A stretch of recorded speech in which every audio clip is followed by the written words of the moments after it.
To a parent who hasn't tried Undivided yet to get it, like immediately, and to meet with a navigator, because that part of the service is one of the things that's helped me the most this year and last year with my son. As we come up with transitions for our kids, having that person that you can meet with that helps you prioritize your goals and even make goals that you weren't even really thinking about. Having that person that you can send a message to, what do I do? How do I find this answer? Is been like the best thing ever for me. And so go out and get it. It's been incredible for our family.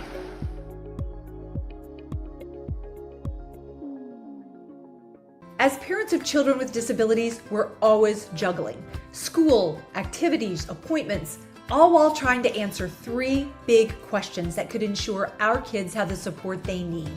What's out there? How do I get it? Where do I start? Welcome to Undivided, where we equip you with personalized resources, support, and practical tools to help navigate your child's unique journey. Joining Undivided means accessing a clear roadmap of available services for your child and what steps to take next. Our digital workspace helps you learn about the programs and services your child qualifies for, map out next steps and deadlines, and get organized. Have a question about your child's IEP accommodations, insurance coverage for therapies, or applying for government benefits? We're here with expert-backed resources, step-by-step walkthroughs, weekly office hours, and one-to-one coaching when you need extra help. Here at Undivided, you're never alone. We're by your side, helping to navigate every challenge and celebrate each success. Join our community and discover how Undivided can empower your family every step of the way. We're Undivided, and together, we're unstoppable.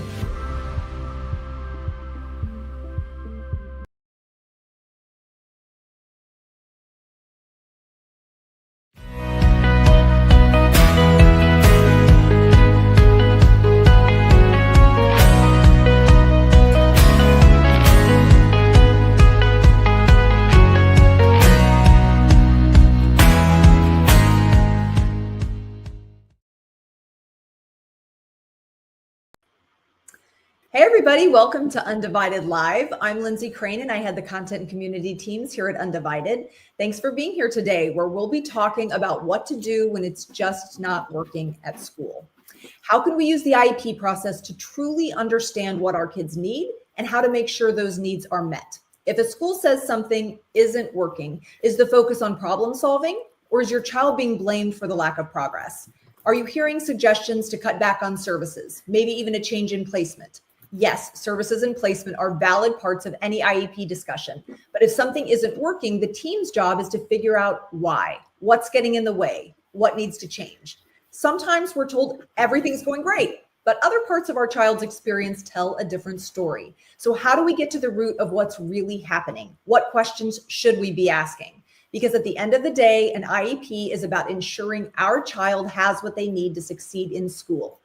Unfortunately, it doesn't always live up to its purpose. So let's talk about how to make it work. So here to do that with us today is non-attorney education advocate for Undivided and Carey Advocacy, Lisa Carey.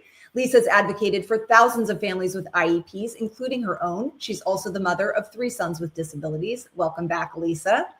Hi, excited to be here. We also have Brittany and Karen in the chat with you. Brittany will be sharing lots of articles where you can read about the specific topics that we'll be discussing today. They'll also be sharing your questions with me and Lisa, so please throw any questions you have in the chat and we'll get to as many as we can. And for our member families, you have access to our step-by-step guidance in your Undivided account. We break down every subject we'll be talking about today with step-by-step instructions on how you can tackle all of your IEP concerns and priorities. You can also upload your own documents to your digital binder, from emails with your teams to previous IEPs, progress reports, assessments, whatever you need to organize. You can tackle goals and create task lists, all within the Undivided platform. And you'll meet your IEP prep's new best friend, Undivided's proprietary Andy AI. Everything you need is in one place. If you're not a member and you want to get 2 free sessions with a navigator, check out the link in the chat. You can start today for free. But first, we have lots to talk about with Lisa, all around what to do when the IEP isn't working and how to create a plan that does. Okay, Lisa. So I think most people listening realize that IEP accommodations are not optional for a team to implement. Yet we hear way too often that they aren't happening, or students are asked by teachers if they really need their accommodations, which is not okay. And not all kids can come home and tell their parents that they're not getting what they need, and many kids who can don't. So what are some big red flags that accommodations aren't being implemented or aren't working? And how can we know if we're not in the room? Yeah, that's a great question. So, sorry, excuse me. You started by saying that accommodations are not optional. They're not. You're correct.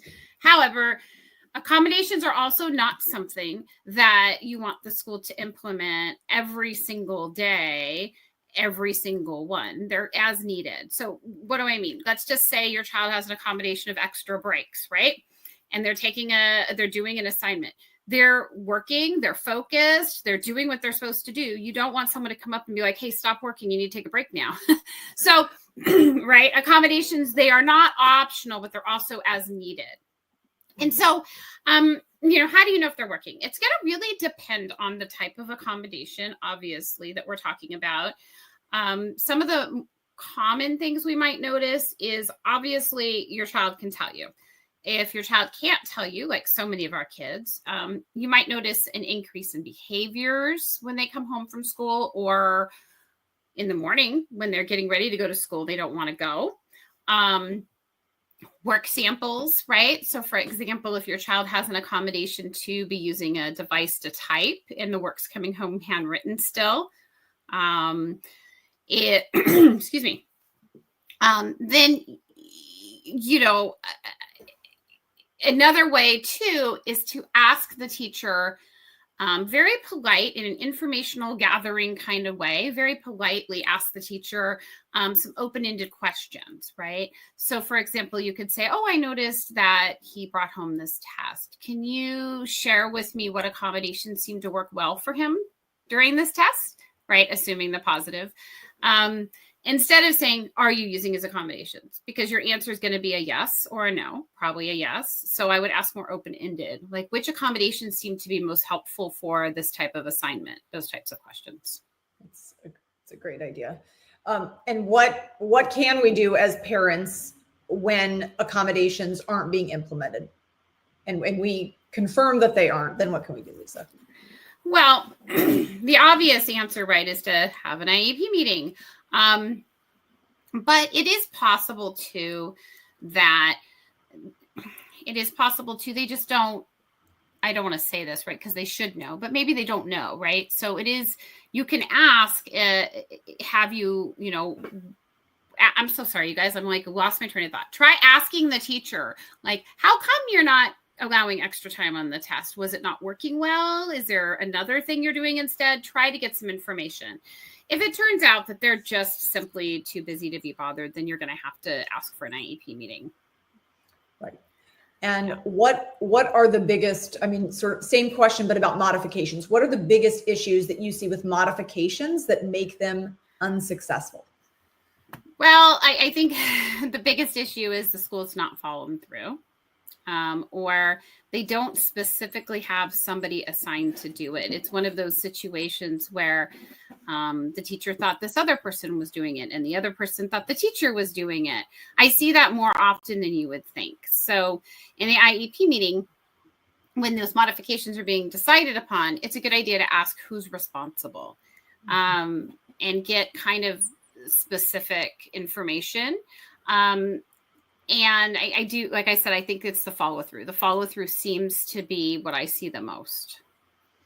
And what are questions that parents can ask to determine if the modifications are appropriate? Because again, they might be happening, but are they appropriate? Are they working? Mm-hmm. So for the modifications, and honestly, the same for the accommodations. A starting point is going to be those assessments that you have. And those present levels on the years you might not have assessments to see what the team is saying. Beyond that, you're going to want to make sure that the modifications are using themes or pictures that are going to be engaging to your child. If your child absolutely loves everything basketball, right? Then, and they're working on writing a paragraph, then we should be asking them to write about basketball, right? Like, not always, but at least let's try to engage them and make it interesting. Another thing is we want to make sure the modification's age appropriate. Okay.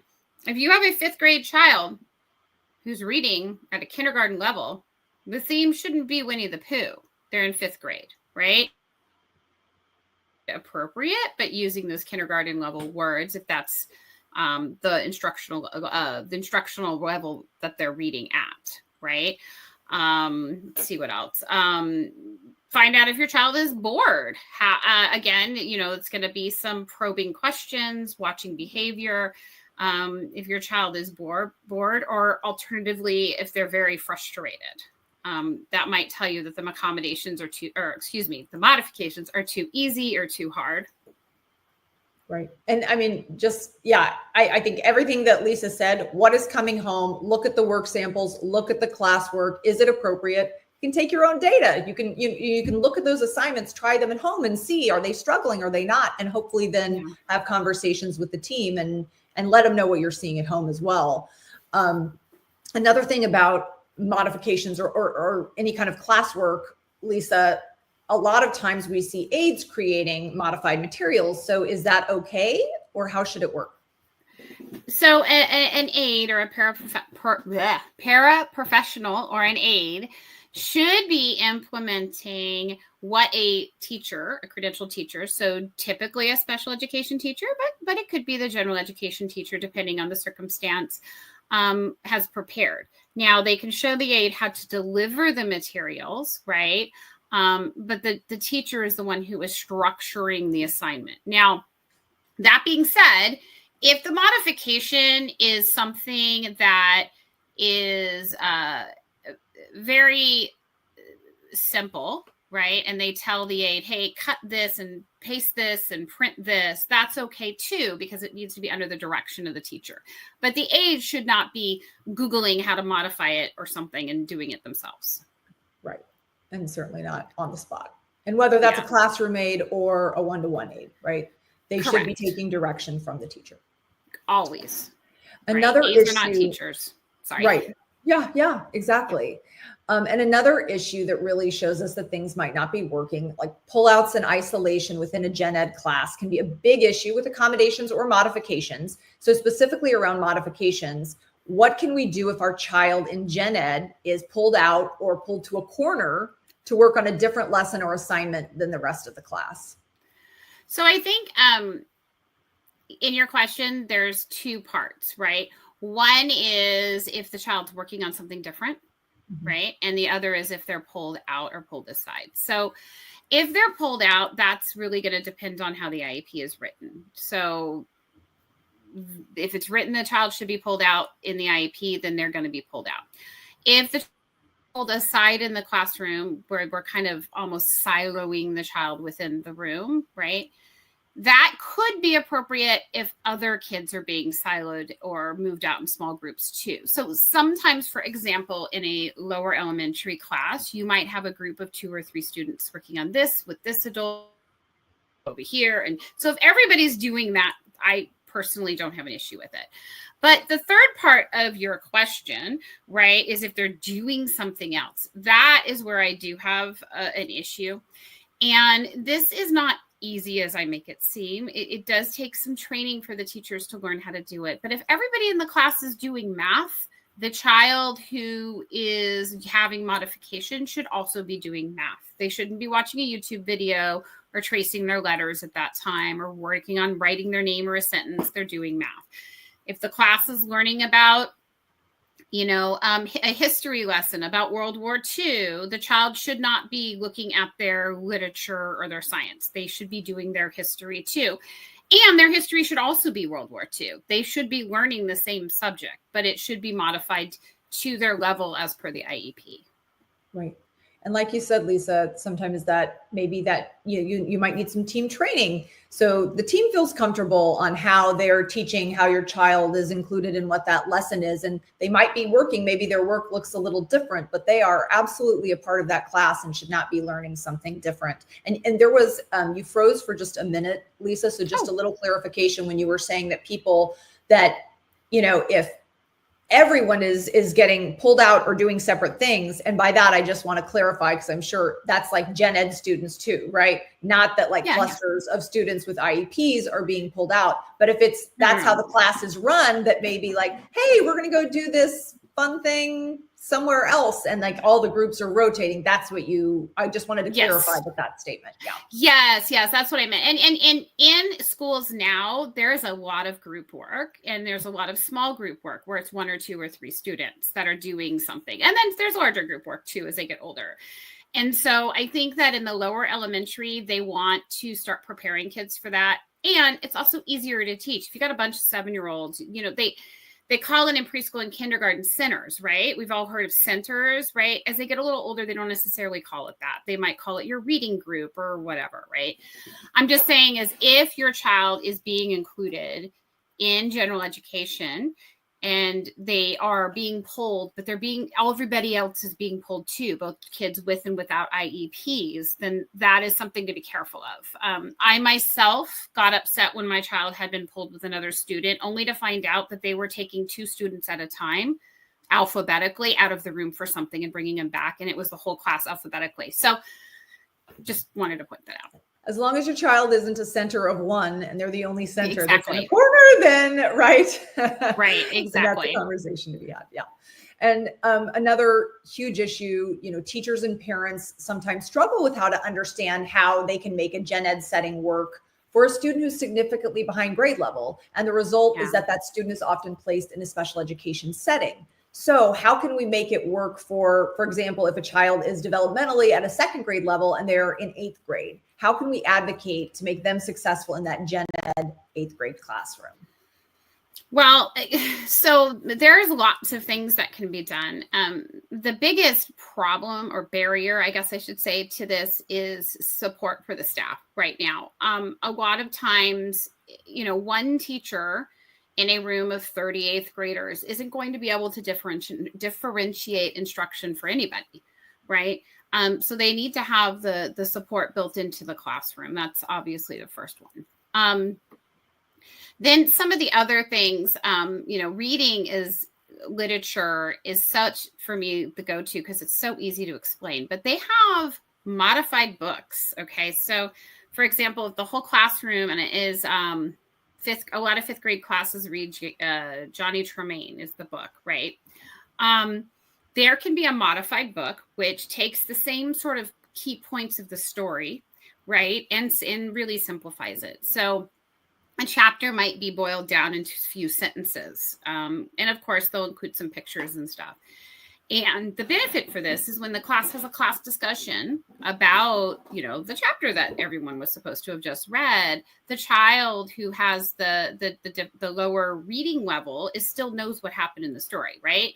They still know that, making this up here, the character went to the store and bought a dog, whatever it is, right? So they're not feeling left out. They follow along. Alternatively, too, is if their auditory is good, then they could do an audiobook. Lots of them are free through the library. You can also even go on YouTube and oftentimes get audiobooks that just have one static picture or whatever for the whole story. It's not actually a video. Gosh, I could talk about this forever, but yeah. Lots of ways to make this work. Again, I will go back to team training. And so if people, if they don't know how to make it work, then that's a discussion that you can have in the IEP. And I guess I just wanted to clarify that, Lisa. So there's so many things and there's so much research and there's so many strategies and tools to use to make inclusion successful, but all of these discussions and points can be included in the IEP. Yes. Yeah, absolutely. Right. And you mentioned assessments a little earlier, and sometimes we know exactly what assessments our kids might need, like an OT evaluation, and other times we just know that things aren't working, but we don't know how to fix it. So how do we know what assessments could help our kids? Yeah, so I don't think that, the parent is not the expert in assessments. You're the expert in your child, but you're not, unless you happen to be an OT or a speech therapist, right? You don't know what assessments your child needs. So what a parent can do is let the school know what your concern is or your need. And you can say, I am concerned with my child's ability to read. I'd like you to assess their reading, right? The school should, the expert at the school is who should choose what that assessment should be. You don't have to know the name of a specific assessment. And I actually discourage parents from asking for specific assessments by name, right? Like we all have heard of the Weschler or the CTOP or whatever. I actually don't want parents asking specifically, and instead just giving their area of concern, right? But I would also say, and I know this puts something on the parent, but be familiar with and I think Brittany's sharing something in the chat, but different kinds of assessments, meaning like, if you don't know, like what an OT assessment covers, right? You can read about that, and there's, when you get into even low incidence disabilities, there are some really specific assessments in there that maybe even the experts on your team don't know about, and not like the specific name of an assessment, but things that are like legally required, right? So, if you have concerns, ask your team, like Lisa said, they should know. And, if you're hearing from other parents or you're hearing about other things, ask them again and, really have a discussion on what could benefit your child. Because sometimes the experts are experts and sometimes the experts might need a little help. And that doesn't necessarily have to be you, but just ask lots of questions within your team and outside of your team as well.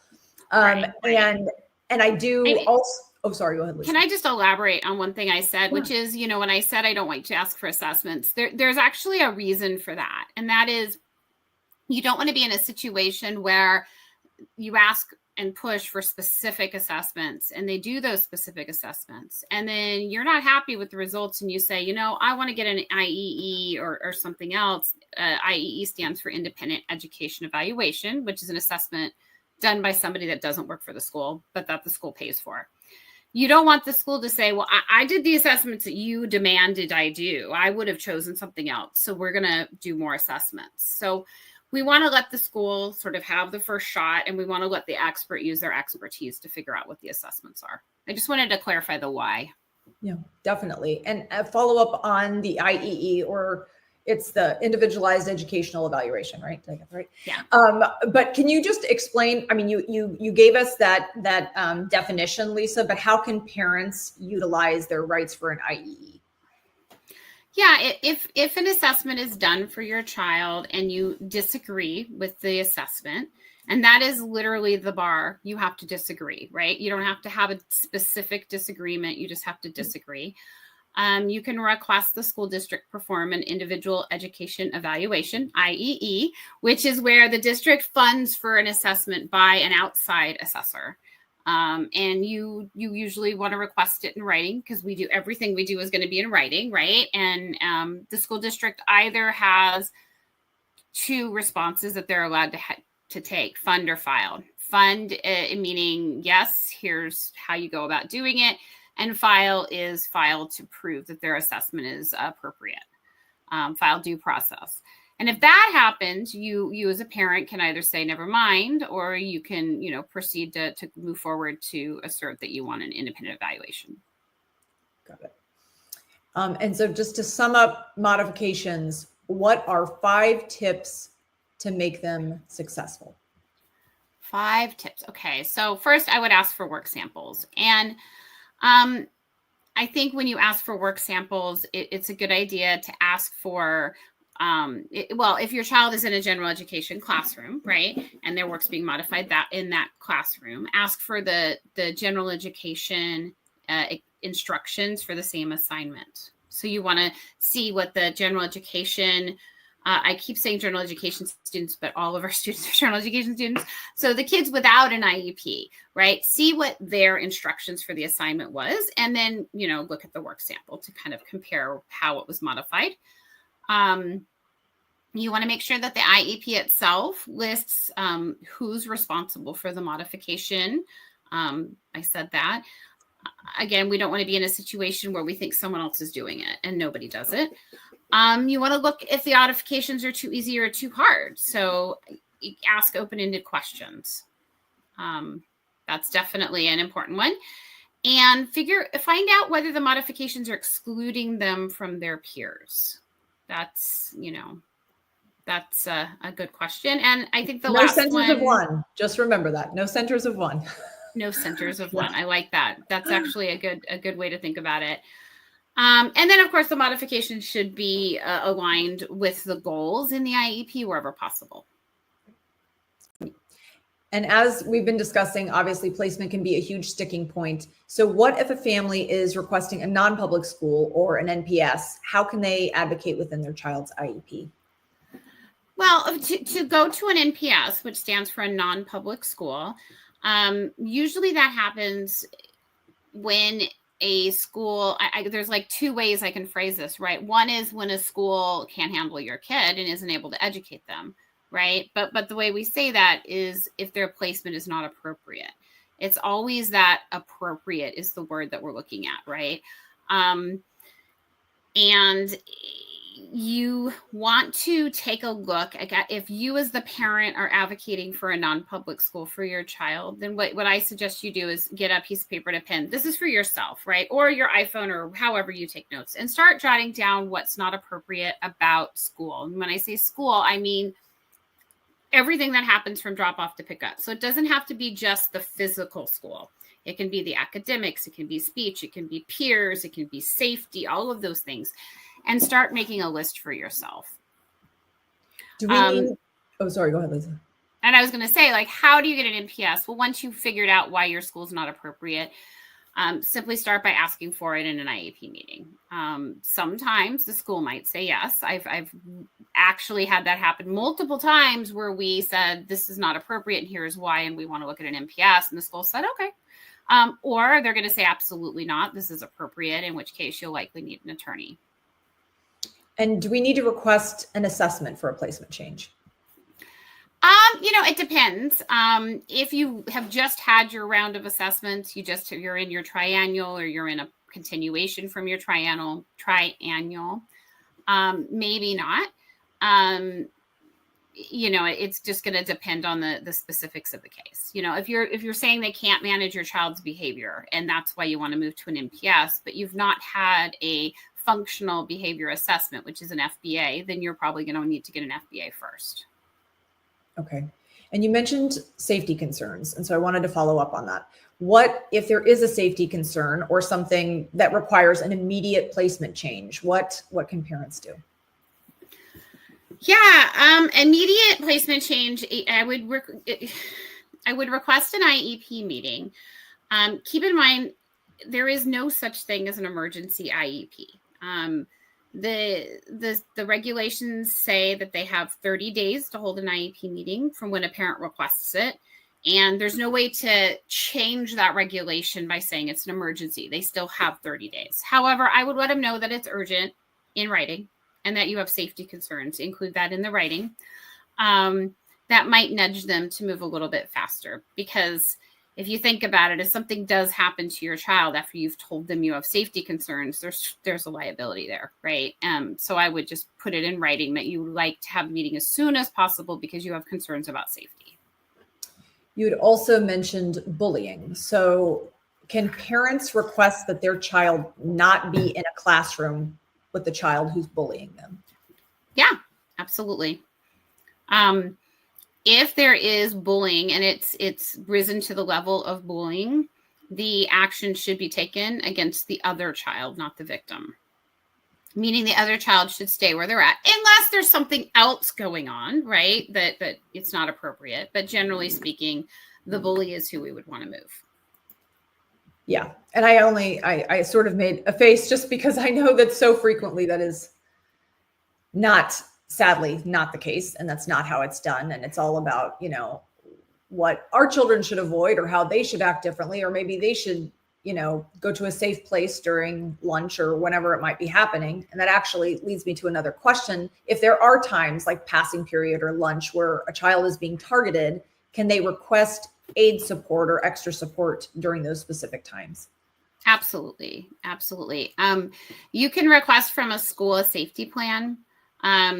And part of that would include, and by the way, a safety plan is also something that kids without IEPs might have if there was a situation like this. So it isn't necessarily an IEP thing. That would include how the school intends to keep the child safe. And I just want to add really quickly that when I talk about keeping a child safe, I'm not just talking about physical, I'm also talking about emotional. And I'm also not talking about, some of our kids, especially those with autism. I have 2 autistic kids myself, young men.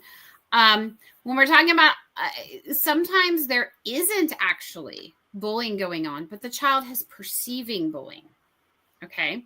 And if a child is perceiving bullying, then they are being affected emotionally as though they're being bullied. I hope that makes sense because I just talked in a circle. But so even if they're not being bullied, but their perception is that everybody is mean to them all the time, then they are living that trauma, whether it's real or not. Right. So even if it's perceived, we need to think about that child's mental health. Does that make sense? Yeah. I mean, we want to work on helping that child perceive things more realistically and understand maybe the social cues that they're not understanding. Sure. But we also want to protect their mental health. If their disability is making them feel unsafe and terrified and like they're in Right. fight or flight. So whether they really are in like a fight or flight or they feel like it, either way, we need to do something so they can feel safe and learn, which is why we're, one of the reasons that we're at school. Yeah. It's sort of like if your husband or your roommate comes into the kitchen and you don't know they're in the house and they scare you and you scream and then you turn around and it's your husband, your heart is still racing. You're still dropped that dish on the floor. You still reacted from a terrified state, right? So you still had that reaction, even though you see, oh, it's just my husband. So I'm just saying, is we want to assume that child is kind of going through that trauma, even though we can see that it's actually not happening. Just brushing it off and saying, no, he wasn't mean to you. You just misinterpreted, doesn't make that trauma inside them stop. And I am not a therapist, so this is just what I've learned. Right. No, it's an amazing, it's a really good point and something that is, I think, frequently overlooked by teams. So another thing, we kind of talked about modifications. We were starting to talk about inclusion, and parents often hear that an inclusive placement isn't working. So what are some common reasons that inclusion is not successful? The supports aren't in place. Usually when I see that inclusion is not working, it's a situation where they've just sort of taken the child and thrown them in the room and said, all right, they're there, and given them half an hour a week of, a special ed teacher to do some modifications or something. So we have to make sure that the supports are in place. Inclusion doesn't work without the supports, and you have to get those supports in place. And that's a challenge for a lot of teams. Right. Some other things I know that we've talked about, Lisa, too, that if there are no structured social opportunities, right? That's also a big part of school. And I want to touch on socialization in a minute. And like you're saying, if there are supports, but if aids, like we've kind of touched on too, like if aid support isn't being implemented effectively, or if they're, being pulled to the corner, if things aren't being done right, everything that we've talked about, right? But, what are some strategies, if it isn't working, that can improve support so the student can be successful? I think that if it's not working for whatever reason, right? I think the first step is trying to figure out why. And that is so hard, right? I understand that some of you listening might be like, oh, right, she just says that. Like, I know it's really hard. And earlier we talked about how to, tell if modifications are working. This is going to be sort of the same sort of thing. Start always with open-ended questions, okay? Don't say, is it working, right? Say, what is a particularly difficult time of day and what's happening during that time, right? That kind of question can get you so much information that will help you start to figure out what's actually going on in the classroom. And that's going to be the starting point. Right. Right. You can also do, there is an assessment that is becoming more and more common. It's an ecological assessment. And what that is about is having an expert come in that's usually an inclusion expert or an expert in inclusion. Some school districts actually contract or have hired this person for the whole district.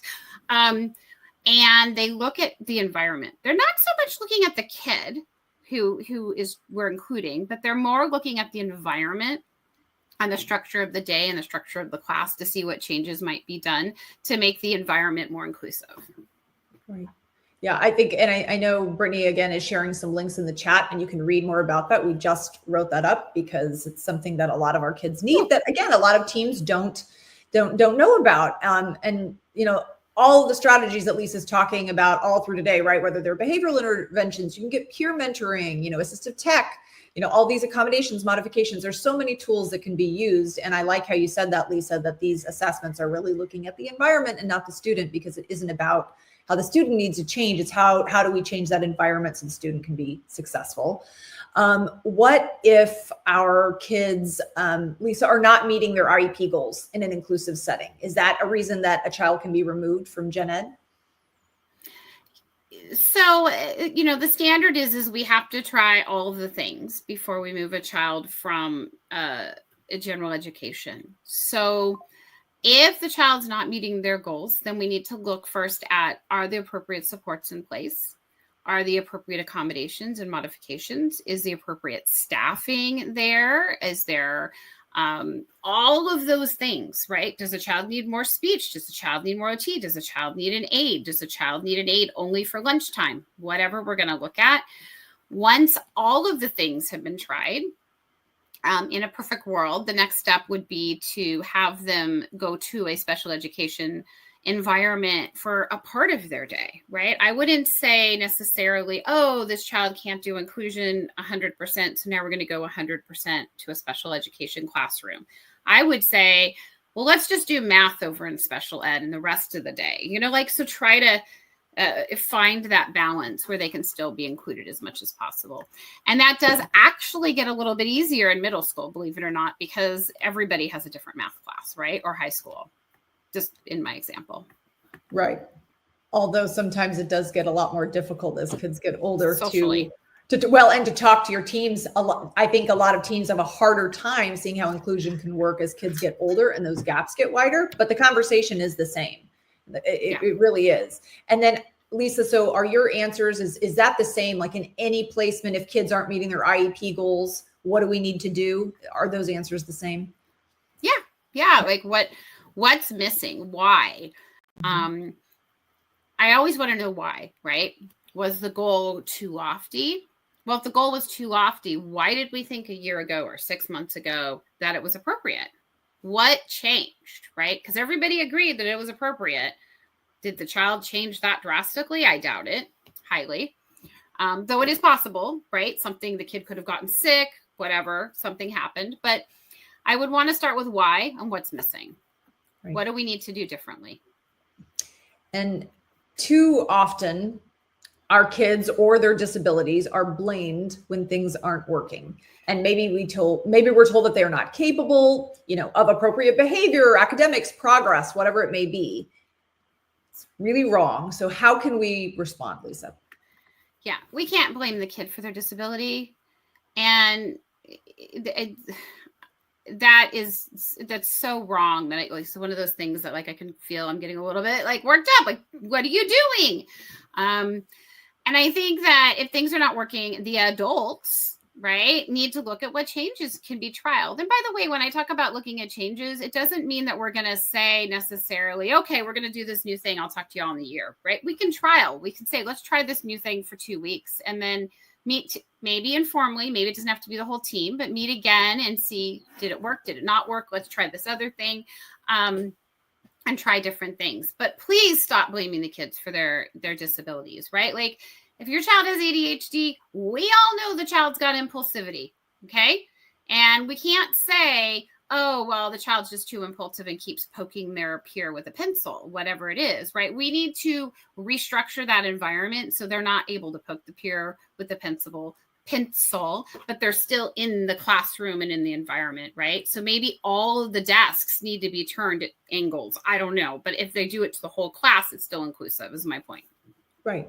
And everything we're talking about today is about solutions and strategies. It's not about punitive measures against our kids. And a lot of times things really do get turned around. So it's really important to level set. And another huge issue for our kids in any placement can be behavior. So what about a student's behavior plan? And despite the plan, which might include aid support, the student continues having behaviors. What can we do when the behavior plan doesn't seem to be working? Well, this is an area where look at the data is the strongest thing I can say. You want to look at the data. If the child has a behavior plan, then that means somebody is collecting data on what we call the target behaviors, right? And so the target behaviors are the identified behaviors that they have looked at and determined are impeding the child's academics and inability to access all of their education, right? So it could be inattention, right? And lack of focus. It could also be hitting or eloping. It could be self-stimulatory behaviors, which again, I'm only talking about those that are getting in the way of learning, right? Self-stimulatory behaviors or stims aren't a bad thing in of themselves, right? We're just talking about impeding learning.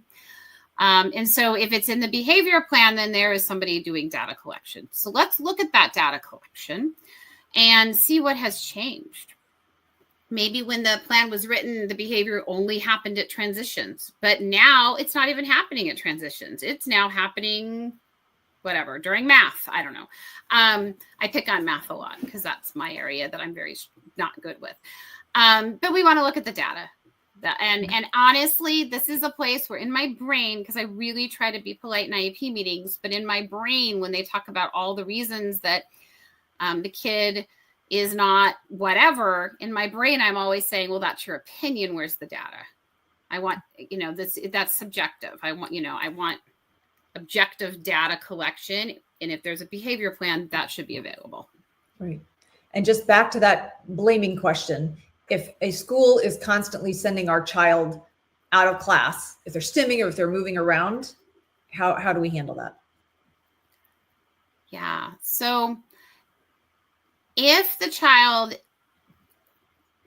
I'm sort of thinking through how to answer, because one of the reasons we hear that kids are sent out is they're disruptive. I don't know about you guys, but if you ever volunteered in a classroom, classrooms are loud, they're busy, they're often chaos, at least in elementary school, right? Maybe in high school, we're looking a little bit better, but classrooms are not these. I love how people say, well, their kid needs to go into a more quiet room. Special day classes are usually louder, generally speaking, right? I'm very much generalizing, but if they're sending your child out occasionally, right, and it's an effective means to help with whatever the behavior is, I'm okay with that personally, because we're all humans. But if it's happening every single day for periods of time, then your child is not receiving what we call FAPE, a free appropriate public education, because you can't educate your child if they're not in the classroom. So my immediate reaction, if you were to say they're doing this to my kid, is I would say, well, do we have an OT assessment? Has the OT been involved? Are we offering this child flexible seating, like cushions to sit on? Are they able to stand in the back, right? If it's just a fidget need, can they go stand in the back? Can they sit on a beanbag in the corner, right? There's certainly nothing about school that says you have to be sitting in a 90-degree with your legs in a chair to learn, right? I can learn just as well in a beanbag. So sort of figure it out. Now, if it's something like vocal stems, right, where they're yelling out things, or their behavior is something that is truly disruptive versus that someone just said it might be disruptive, right, but actually disruptive, right? Like maybe you're rocking a table like this. I had a student do this. So then they're going to be wanting to look at the behavior plan and teaching them what we call a functionally equivalent replacement behavior. But basically, we're going to teach them another way to get that out, whatever that is for them, right? It might be from anxiety. It might be from boredom. I don't know, but we want to teach them something else that they can do that is less disruptive if it's truly disruptive. So always looking, why is this happening? How can we support? Where is the data to show that a change Exactly. needs to be made, right? Yeah. So another specific question about progress around related services. Okay. So if our child isn't making progress, maybe for example, a child has received speech therapy for a few years and they can only say 10 words, and the district says that they're going to discontinue speech services since the student isn't improving, what can parents do or say in response? So speech is speech is the easiest one for me to answer, right? Because all of our children, it's a human right, communication. Every single one of our children needs to have a form of communication, and we need to work really, really hard to work with them to get that communication as much as possible. So if those speech goals have been around, I don't know, putting together 2 words or whatever, then maybe it's time to look at shifting those speech goals to using an assistive technology like an AAC device or picture cards or something. So I would say write some new goals. Write some goals to allow more of what we call multimodal communication. I know Undivided has done some videos with some amazing speech therapists who talk about AAC. So if this speaks to you, people watching, go Google that or go on the website and find it. It's amazing information. I will admit, as an advocate, I have watched those multiple times. For things like OT, again, it's going to depend what the service was for in the first place. So obviously, if they want to fade out a service, we're going to always ask for an assessment. They can't say to you, oh, we're done, we're no longer doing it. They need to do an assessment to show that it's no longer needed. And then from that assessment, you may agree or disagree and ask for an IEE like we spoke about a couple minutes ago. Right. And I think something that we hear a lot about is, well, services are supposed to fade out. So if we feel like our kids still have needs in those areas, they're just getting older, is it a thing, right? Can they just say, well, we're supposed to fade out services, even if there's still a need? Okay, so I hate to talk about disabilities in a severity level, right? Because everybody is an individual. But yes, there are probably certain things that children have IEPs for where a service could fade out. For example, if a child has an IEP for dyslexia, they might be able to fade out the amount of support they're getting as they've learning their reading skills and they become better and they get to grade level if they can keep up, right? Absolutely. We know many professionals who have dyslexia that don't need a service as an adult. Then we have other students that are going to need levels of support for the rest of their life. Okay, so I have a 12-year-old who has Down syndrome. He's going to need a level of support for the rest of his life. There's not going to be a fading out. But what will happen is for the kids that will need the ongoing support, which is most of our kids, by the way. I just wanted to say there's a small group where maybe they could fade out. But for most of our kids, the service isn't going to fade out, but the need is going to change, hopefully, as they progress. So maybe your child has something with their muscles that makes them difficult to use their hands and their arms, right? So maybe in kindergarten, you're working on simply getting in and out of a chair. And now they're able to get in and out of a chair and they're in 5th grade. And now we're working on, I don't know, zipping our jacket and holding a pencil. And then maybe by 9th grade, we're going to be working on carrying our own books. But it's always going to change. Just because, oh, the child sits in a chair, we're done. And so, again, that's always going to come from those assessments. Right. And it's always coming from need, right? So even if, that child with dyslexia, if they are still really struggling, you don't just get to fade out because, oh, well, you just have dyslexia. And I know that's not what you were saying, Lisa, but, we hear all these different kinds of things from school. So again, I really want to underline all of this is based on need. There's no blanket statement of we're going to fade out services or we don't do that or any of those statements, right? It's all based on the data, the assessments, and what students need. Absolutely. And anytime they want to end something, unless you completely agree, you're going to want to ask for an exit assessment. And technically, they can't end something unless everybody agrees without an assessment showing the needs not needed. Don't call it an exit assessment. I shouldn't have said those words. Strike that. But you want to do an assessment to show that the needs are not there. Where the words exit assessment might be relevant is if your child's getting a diploma and they're having their last assessment. So that's where my brain went. Got it. Well, and another thing that we've touched on in a couple different ways is socialization. And school isn't working if our kids don't have friends. So how can we bring in socialization and friendships to the IEP? Yeah. This is actually this is an area that I think a lot of times we struggle with our teams, because we're going to hear, if we push, we're going to hear things like, well, we can't make them have friends, or we can't make friends want to be with them. Right. And that's actually true. Right. So what you want to look at is, there's a lot of social skills goals that we can write in an IEP that are pretty, you can look on Undivided's website. There's lots of goals. But I think that when we're talking about like friendships at school, okay, I'm sorry. I am like the poster child for Undivided. There's a wonderful Undivided video by Mary Fav. How do you say your last name? Dr. Mary Falvey. Yes. Yeah, so maybe the team could put the link in the chat. Amazing. Talks about proximity and all of those things. So thinking about what she talks about, I would try to get into the IEP, like in the notes or something, that somebody, whoever that person is, identify, right? The resource teacher, the school counselor, the OT, I don't care.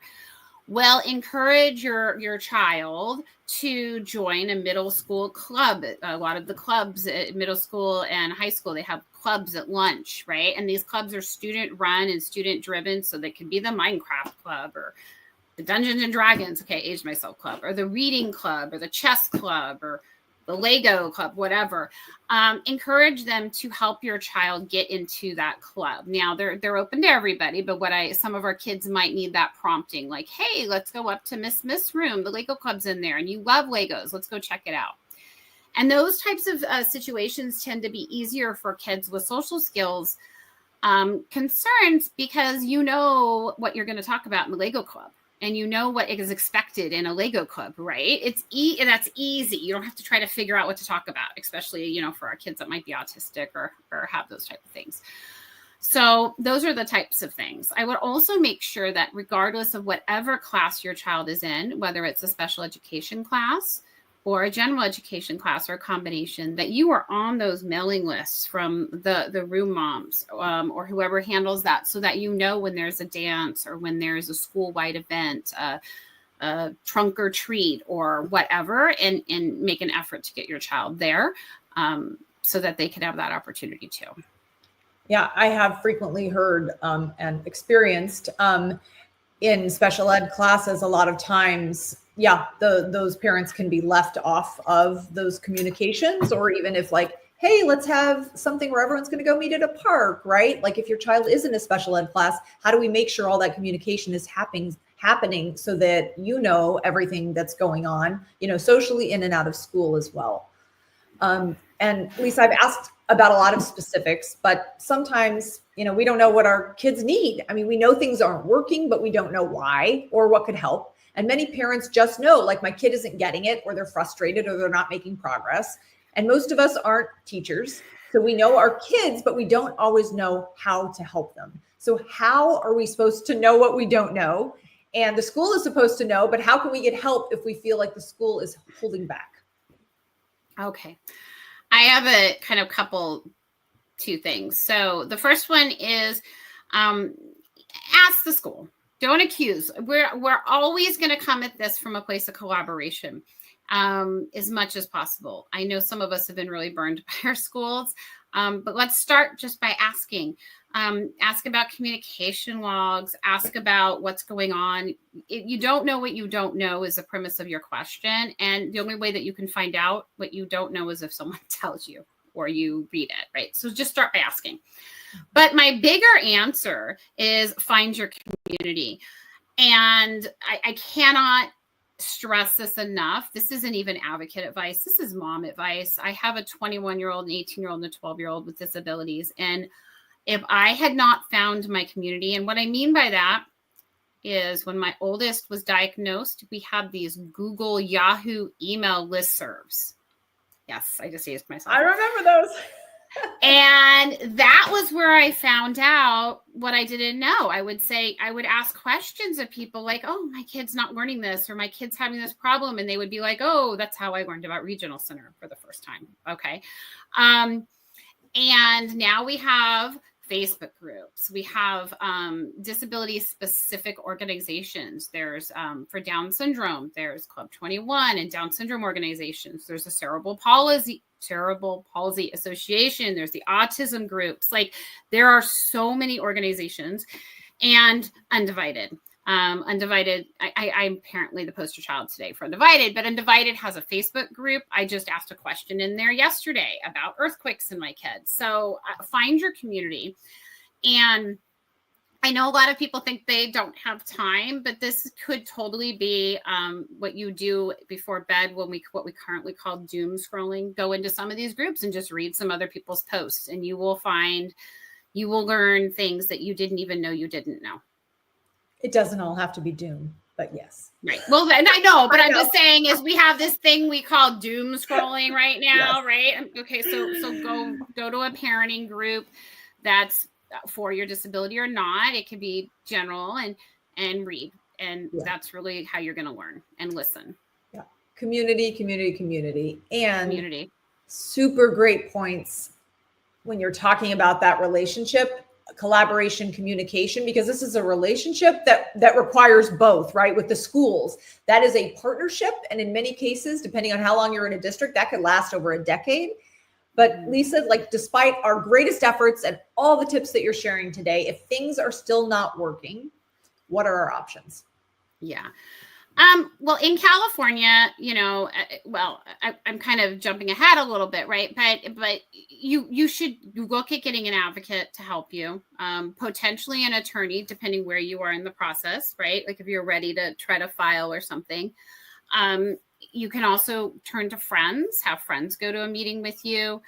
I wanted to say, in California, we have this amazing right that most states don't have. And that is, we can look at an IEP almost like a cafeteria, take what you want and leave what you don't. So never, ever, I've decided every single interview I do, I'm going to say this, never, in California specifically, never don't sign your IEP. That is the worst advice I hear over and over, is if you disagree, don't sign.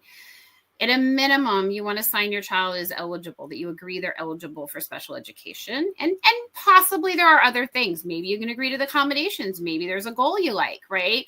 But don't leave it unsigned. So sign with your what you don't agree with. Be very clear.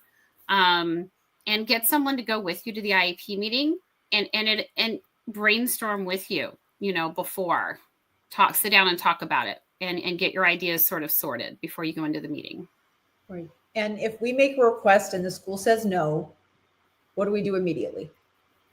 Well, you're going to sign that IEP partially, right? Meaning you're going to assign what you agree and disagree. The school should give you something called a prior written notice, which PWN for short, which a prior written notice has very specific parts that they need to have in there. They need to tell you what action they're taking or not taking, why, what data they use to make that decision, and tell you what you can do if you continue to disagree, which is like an appeal process. Right. And we have videos on that too. Yep. Yes, definitely. And I'm looking at the time. So Lisa, what is the most important thing that parents should walk away with today when things aren't working at school? I would say the most important thing out of everything I've said is a lot of questions. Ask open-ended questions. Avoid, are you using the accommodations? What accommodations are working for you? Which ones aren't? Ask open-ended questions and start gathering information. That should be your first step. I love that. Thank you. Yeah. Thank you, Lisa. Thank you for driving home what I know everyone watching here already knows, but that when things aren't working, it's not a sign to give up. It is time to dig deeper, ask lots of questions, gather data, encourage transparent communication, and have data-driven and student-centered discussions. And like Lisa said, remember, you are the expert on your child. You also deserve a team that listens, collaborates, and follows through. And we hope that can happen. And when it doesn't, as Lisa discussed today, you do have options. You also have a partner in Undivided. We shared a lot of article links today in the chat. They're a great place to start. So once you create an Undivided account, you can bookmark those articles and you can create your own library of resources. And if you want or need more than articles, the Undivided platform breaks down everything that Lisa discussed today. It lays out how you can tackle your IEP priorities step by step. You can also create a customized roadmap so you don't have to guess what comes next. And if you need one-to-one help, our incredible navigators are here to guide you. Plus, you can join office hours every week and you can talk to experts like Lisa. Lisa's doing an office hours in 2 weeks, and you can ask your questions to her directly. And in the meantime, please stay connected with us. Join our Parents Only Facebook group. You can also find us on Instagram, YouTube, LinkedIn, X, and now Pinterest. So thank you again to Lisa and to all of you. Our mission is to support you so your children can thrive, and we want you to thrive too. We'll see you soon. Bye.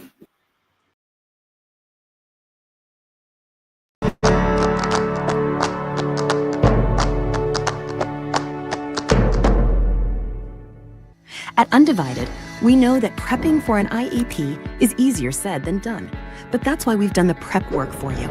Here are 4 game-changing ways Undivided can make your next IEP prep the best yet. Create your child's education roadmap within your personalized goal workspace and get the IEP answers you need when you need them. Our step-by-step IEP prep guides, templates, sample letters, and customizable task lists help you organize, prioritize, and execute, all within one secure and user-friendly platform, all for just $9 a month. Save time with Andy AI, your reliable companion for clear, accurate guidance on even the most complex subjects.